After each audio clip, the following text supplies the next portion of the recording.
Hello everyone, and welcome to my first full real video on my YouTube channel. Now this is going to be on the public Lifesteal server.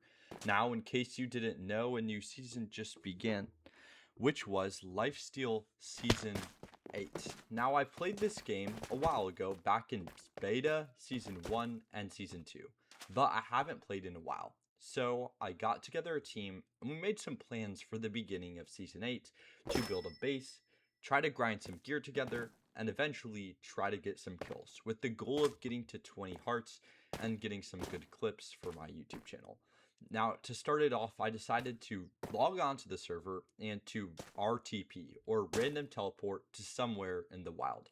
Now, at the beginning of the server, there was about double the normal players, meaning it was extremely laggy. But eventually, I was able to get out of spawn. So day 1, Season 8, here we go. Now, the beginning of my plan was to first get wood and then mine down to find a good cave to then get ores.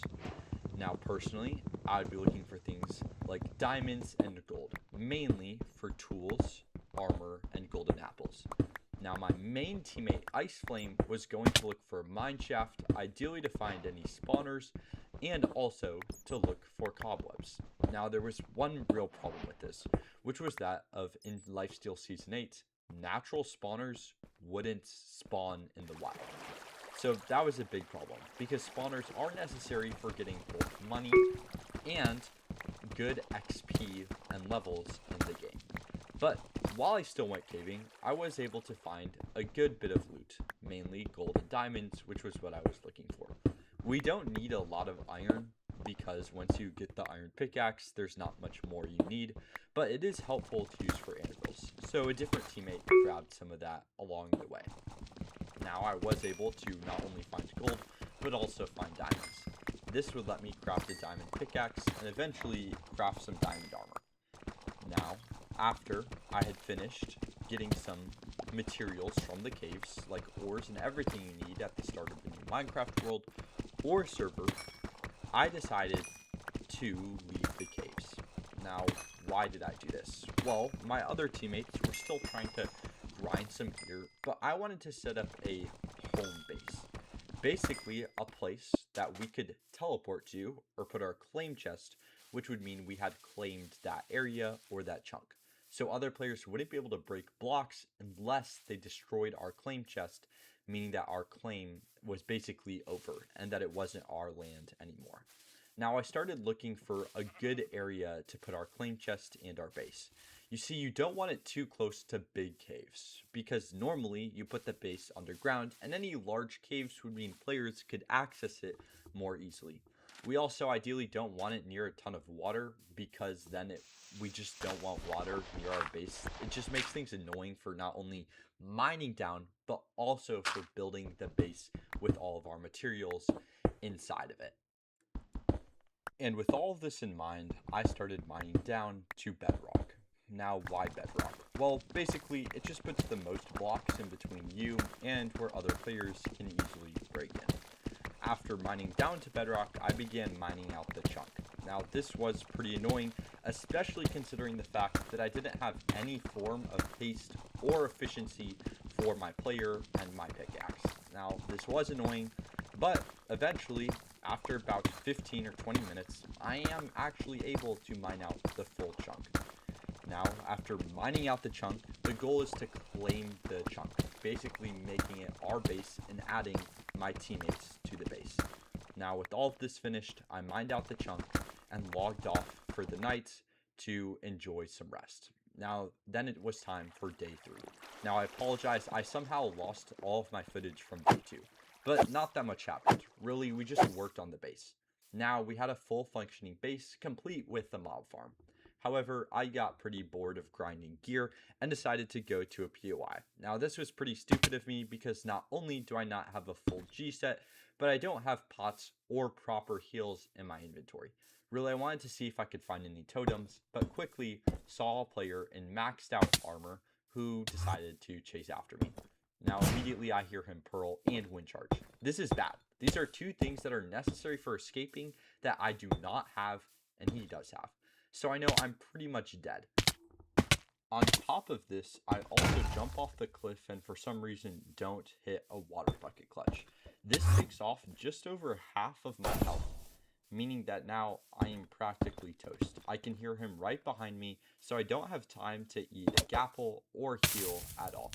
He is able to hit me with his sword, which does fire res, and then he can quickly kill me.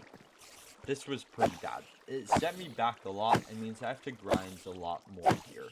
But this is what it teaches me, is that I should be patient and actually grind before I try to do anything fun. So, now that I learned this lesson, I went back to the base and started using the mob farm.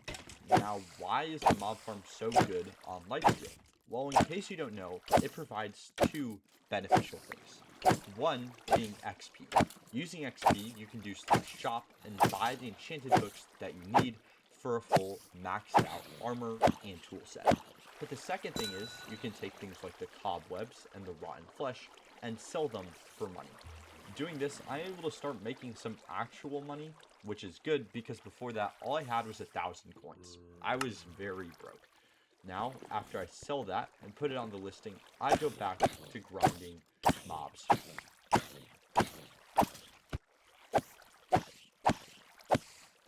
I do this for just a little bit longer until I find out that my other teammates have stumbled upon something that is going to be important.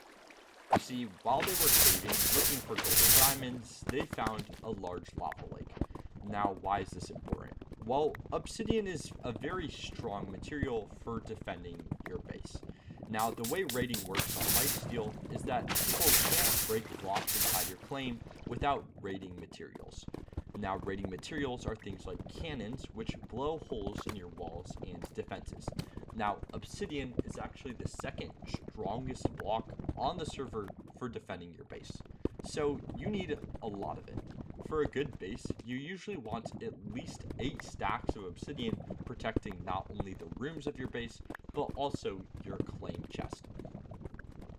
I don't know about you, but I'm not trying to waste all my time mining obsidian.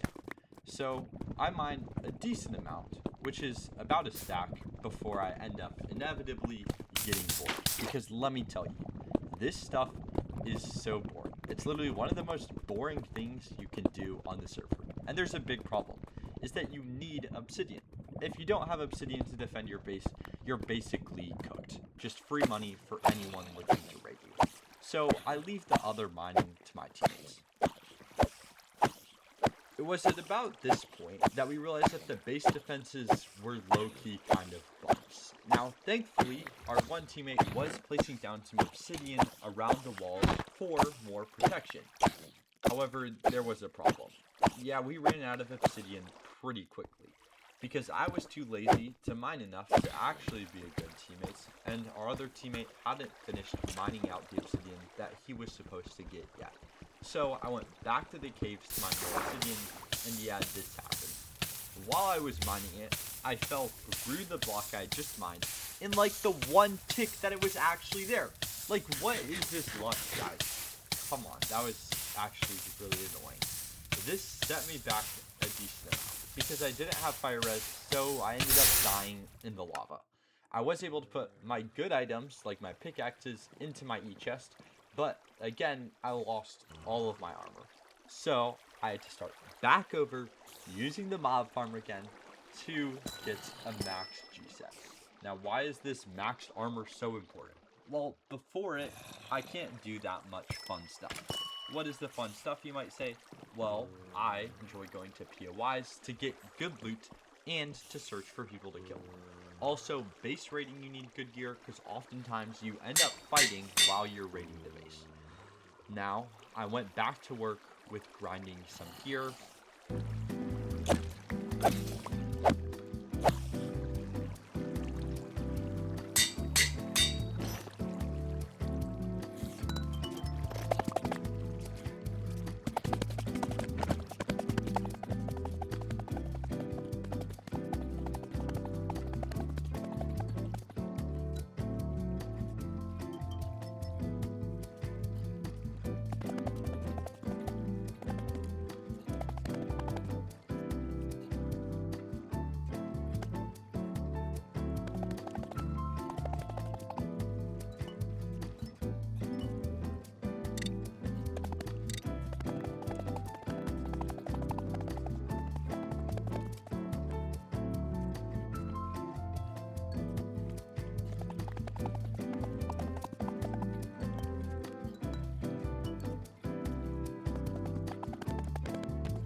I had finally done it. I had finished grinding gear for the base. After this, inevitably, based off a few reasons, I couldn't log on the server for a while. And when I came back, yeah, it was day 7 and we had been raided. This was annoying, but I wasn't going to give up. You see, I grabbed any salvageable resources I could and went and mined down to bedrock again with another teammate. Now, we began to mine out the chunk. It was a lot easier this time because I had another helper and I actually had efficiency 5 on my pickaxe.